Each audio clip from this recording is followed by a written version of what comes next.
Chers frères et sœurs, ici et dans les communautés reliées, à l'occasion de cette fête de la Pentecôte, nous écoutons une parole de l'Épître aux Galates, chapitre 5, le verset 25, où il est dit « Si nous vivons par l'Esprit, marchons aussi selon l'Esprit. » Jusqu'ici.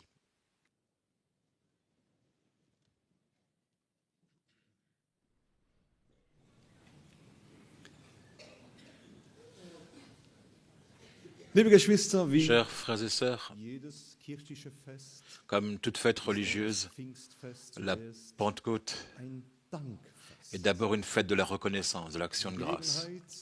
L'occasion pour les croyants de se rassembler pour remercier Dieu pour quelque chose de tout à fait particulier,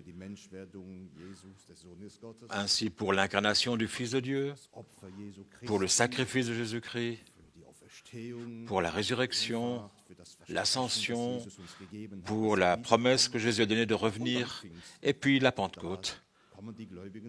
Là, les croyants se rassemblent pour remercier Dieu d'avoir envoyé le Saint-Esprit. L'envoi du Saint-Esprit.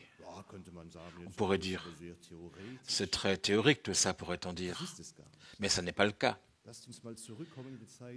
Revenons à l'époque des disciples. Ils ont pu vivre Dieu d'une manière tout à fait particulière. Ils ont reconnu Dieu en Jésus-Christ. Et ça, c'est difficile à concevoir aujourd'hui. Vivre Dieu de cette manière-là. Voilà, se dire, c'est Dieu est tout proche de lui. Il leur parle. Dieu les enseigne en personne. Il les console. Dieu prie avec eux. Dieu les défend lorsqu'ils sont agressés et critiqués. Pour les disciples, c'est quelque chose de tout à fait particulier de vivre cette proximité de Dieu. Et lorsqu'ils ont vraiment vécu et compris et saisi, Jésus leur dit, maintenant je m'en vais. Je retourne auprès de mon Père. Alors, c'était l'expression de tout l'amour de Dieu. Et là, Jésus leur a dit, je ne vous laisserai pas seul, je vous envoie le Saint-Esprit. Lorsqu'on se préoccupe de cela, on comprend à quel point c'est important, déterminant. Sinon, nous serions retournés aux temps anciens où Dieu habite dans le ciel très très loin de nous.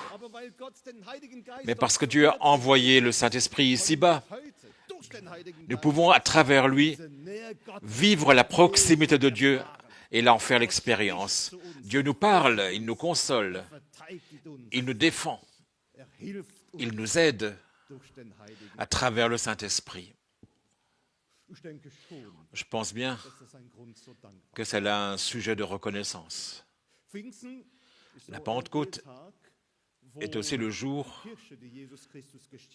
où l'Église que Jésus-Christ a instituée s'est manifestée de manière visible pour la première fois, l'Église de Jésus-Christ. Là aussi, pour cela, nous pouvons être reconnaissants que Dieu ait institué l'Église où nous pouvons trouver le salut, où d'autres pourrions trouver le salut, sinon dans l'Église que le Seigneur a instituée pour transmettre, pour communiquer le salut. Nous serions les plus pauvres, les plus misérables des misérables si Jésus-Christ n'avait pas institué l'Église. Où irions-nous chercher le salut? C'est seulement possible à travers l'Église de Jésus-Christ. L'Église de Jésus-Christ est aussi la communion des croyants. Est-ce que tu peux imaginer, mon frère et sœur, comment ce serait si tu étais tout seul ici, un combattant isolé, tout seul dans ton coin? Que serions-nous alors sans cette communion des croyants? Que serions-nous sans la communion dans nos rangs, dans la communion des enfants de Dieu? Cette merveilleuse communion que nous vivons sans cesse. Cela vaut bien une reconnaissance, n'est-ce pas? Nous remercions Dieu de nous avoir envoyé son Esprit. Nous le remercions Dieu de nous avoir donné l'Église de Jésus-Christ, la communion des saints. Chers frères et sœurs, Dans le monde actuel, beaucoup de gens ont leur propre opinion et c'est très bien comme ça. Et chacun s'efforce que son environnement sache ce qu'il pense. Je viens d'un pays où c'est connu, où on aime bien, on manifeste, on va dans les rues, on montre au gouvernement et au monde entier tout ce qu'on veut et comment on voit les choses. C'est typiquement français. Mais entre-temps, d'autres pays nous ont rejoints là-dedans.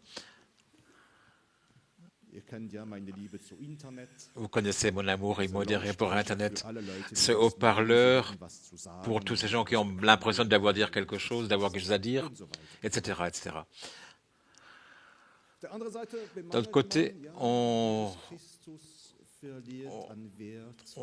déplore que Jésus-Christ perde de sa valeur, que la foi ne soit plus que la foi recule. Pour nous, nous voulons là aussi donner un signal.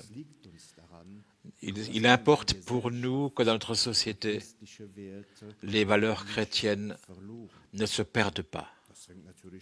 Cela commence bien évidemment par notre vie quotidienne, notre manière de nous comporter, c'est un aspect de la chose, mais il y a aussi un témoignage, une prédication publique pour cela. Et ça, la fréquentation du service divin, et particulièrement la célébration de la Sainte Seine. Là où l'Assemblée, où les croyants se donnent la peine, font l'effort d'être rassemblés pour fêter ensemble la Sainte Seine, parce que c'est leur manière à eux de remercier Dieu pour son sacrifice, pour affirmer que Jésus-Christ est la vérité. C'est lui qui est le chemin, c'est lui qui est notre sauveur, c'est lui qui est notre solution. Ce ne serait pas bon si cet aspect de la célébration de la Sainte Seine allait se perdre. Aussi souvent que vous en prendrez, vous annoncez la mort du Seigneur jusqu'à ce qu'il revienne. Si un croyant reste chez lui et ne fête pas la Sainte Seine, alors cela fait un témoin de moins pour Jésus-Christ. Une voix se tait qui pourrait dire « Moi aussi je crois en Jésus-Christ ». Moi aussi, je dis que Dieu est la vérité en Jésus-Christ. Dans un monde où tant de gens produisent d'efforts pour faire connaître leur avis, c'est le chemin tracé par Jésus-Christ lui-même. Si vraiment tu veux proclamer ta foi, que Jésus-Christ est ton Dieu, ta vérité, ton chemin vers la rédemption, alors fêtons la Sainte Seine. Je ne plaide pas pour que la fréquentation de service divin ne soit pas en recul. C'est vraiment pas ce que je veux. Il y va simplement pour moi de la vision du Saint-Esprit. Frères et sœurs, ne nous relâchons pas là-dedans. Nous voulons montrer ce en quoi nous croyons. Et ça, c'est ce qui est important pour nous.